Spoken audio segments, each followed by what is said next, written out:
Hey fight fans, welcome back to the Fight Book. This is the Indian accent guy, and today we have 5 new UFC fight announcements and 7 big non-UFC fight announcements as well. So without wasting any time, let's start the video. Let's start it from Khamzat Chimaev versus Dricus du Plessis. Dricus du Plessis in his latest interview says his title defense against Khamzat Chimaev will be happening in the next couple of months and maximum 4 months. He says the UFC has offered him 2 possible dates and he agreed for both, and the announcement will be made soon. Dricus du Plessis' coach had said that they are preparing for a ground war against Khamzat Chimaev, and Khamzat responded on it saying, "Let them prepare for war, I'm preparing for murder." And Dricus du Plessis further claps back and says, "Wow, that's the first time I've heard that one. Shakespeare in the house." Anyway, from UFC 317 headliner Ilia Topuria versus Islam Makhachev, we have something cooking by the UFC. UFC matchmaker Hunter Campbell went to Dagestan to talk business with Islam Makhachev. Islam Makhachev is also preparing for his next fight as per the video footages from his gym. Anyway, we know that Islam is waiting for the result of Belal Muhammad versus Jack Della Maddalena this weekend, and Belal says it again that he would move up to 185 before fighting Islam Makhachev because the loyalty means more than anything. He says after his second title defense, he will try to move up to the middleweight division, and he and Islam then can go double champ back to back. Anyway, Kamaru Usman also had an interview with ESPN MMA where he showed his hate towards the current welterweight champion Belal and says if they ever meet backstage, security would be needed to separate them. And Belal Muhammad explains Kamaru's remarks and says they were on a podcast where Kamaru had said, I still had the belt, and I was like, I'm the champion now, but he just couldn't give me my props, right? It was just one of those where he was just like, but anything you do, I do better than you. And then I was like, but you didn't take the head kick better than me. Belal says he thinks that just triggered him and that's why he is talking shit about him. Anyway, Belal hate is universal as Colby Covington found Belal Muhammad's food at the UFC PI and hid it from him, as you can see on your screen. Anyway, the official backup of this fight, Ian Gary, says he will not accept a non-title fight next and wants the champion either Belal or Jack Della Maddalena after UFC 315. And Belal at UFC 315 Media Day just claps back at Usman and Colby, both calling them losers, and praise Gary's work, saying he is doing all of the right stuff to promote himself. The co-headliner Valentina Shevchenko got her own custom outfit and she will be wearing that at UFC 315 May 10th fight against Manon Fiorot, who at Media Day talks about Veli versus Shevchenko and admits she was uncomfortable hearing all of that talks before the UFC announced her fight against Shevchenko. She says if she has to fight against young Veli in her first title defense after beating Shevchenko, she will fight her, but the #1 strawweight contender Virna Jandiroba wants her title shot and says it's her time to fight young Veli for the UFC strawweight title. Feature fighter of the card Jose Aldo at the Media Day presser says he was pissed after his bad performance against Mario Bautista and this time he plans to show some good performance. On the other hand, his opponent Ayman Zahabi says he can't over-respect that legend Jose Aldo during their fight at UFC 315 because he knows Aldo is coming to rip his face off. He says just like Jose Aldo, he also wants to make 2 checks.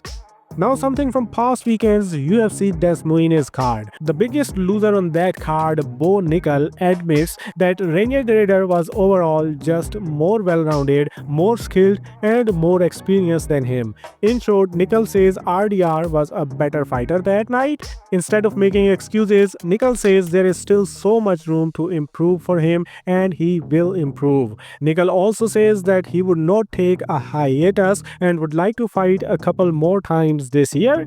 Nickel's head coach also responds to the criticism surrounding his performance at UFC 315. Anyway, Renier de Ridder's manager Ali Abdulaziz says RDR just got offered a fight and guess who? In the meanwhile, Robert Whittaker also teases a fight news coming soon via his Instagram comment. And after these comments, it is being reported that it is the fight between Robert Whittaker versus Rainier de Ridder. If you don't know, Robert Whittaker versus Sean Strickland fight was in works previously, and they were supposed to fight at UFC 317 card. On the other hand, if we talk about Rainier de Ridder, he have already fought 3 times in the UFC in less than 6 months. Anyway, Nickel is not making excuses, but the main event loser Deiveson Figueiredo making the excuses after his loss. He says he wasn't 100% and he was out of action for 3 weeks during this camp. He says he had called his manager to cancel the fight, but his friend and family encouraged him, and that was the reason for his poor performance and for the loss. From UFC 316 card, we have the co-headliner Juliana Pena at Ariel Helwani show, where she revealed that she was told by the UFC that Amanda Nunes didn't want to fight her after the rematch, as Nunes thinks she has nothing to prove against Juliana Pena. Pena says that she was told Amanda hates Kayla Harrison, and if Kayla signs with the UFC, then she will probably return to fight Kayla Harrison. Pena says it is very likely that Amanda will stay retired if Pena beats Kayla Harrison at UFC 316.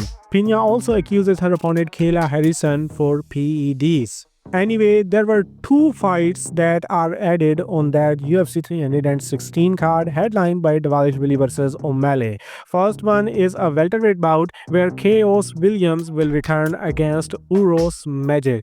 The second one is a ranked light heavyweight fight where number 12 ranked Azamat Murzakanov will be taking on the short notice replacement Branson Ribeiro, who is replacing Johnny Walker, who had to pull out due to a small injury. The rumors have it that Walker's injury is not that severe, and he is now in talks to fight number 13 ranked Chinese fighter Mingyang Zhang. This fight is reportedly being finalized for UFC Shanghai 2 main event in August. Anyway, the next officially announced fight is a featherweight bout where number 15 ranked Calvin Kattar will return to break his 4-fight losing streak against Steve Garcia, who is currently riding a 5-fight knockout streak. Next is a women's strawweight bout where number 7 ranked Amanda Ribas will return at UFC 318 card against number 10 ranked Tabitha Ricci. Now let's talk about these non-UFC fight announcements. PFL will debut in Africa in Cape Town, South Africa at Grand West Arena on July 26th. The card will be headlined by Bellator and PFL middleweight champion 16-0 Johnny Eblin, who will be making the 4th defense of his belt against Costello Von Stinis, who is currently riding a 2-fight finish streak in the PFL and Bellator.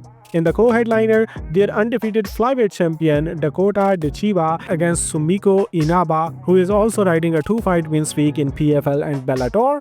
The undercard will include the PFL Africa tournament fights between 4 heavyweights and 4 bantamweights. Muhammad Mokaev is also already scheduled to fight at 971 Fighting Championship card on June 14th against Alisher Gabdulin. Mokaev is coming off his knockout win, his Karate Combat debut this past Friday, while Gabdulin is currently on a 4-fight win streak and lost only 1 out of his last 12 fights.